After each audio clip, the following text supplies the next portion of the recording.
नमस्कार। आप लोगों के सामने एक छोटा सा थोड़ा सा 2 लाइन आसानी माई का गीत सुनाने जा रही हूँ। भारी भरोसा बातों हार हे अवसानी मैया, भारी भरोसा बातों हार हे अवसानी मैया।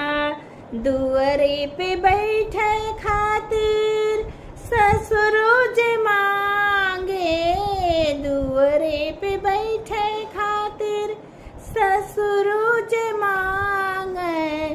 आंगने में बैठे खातिर सास हे अवसानी मैया, आंगने में बैठे खातिर सास हे अवसानी मैया। भारी भरोसा बातों हार हे अवसानी मैया।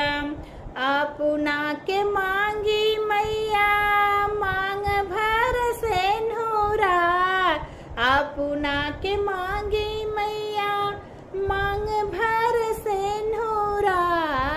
जन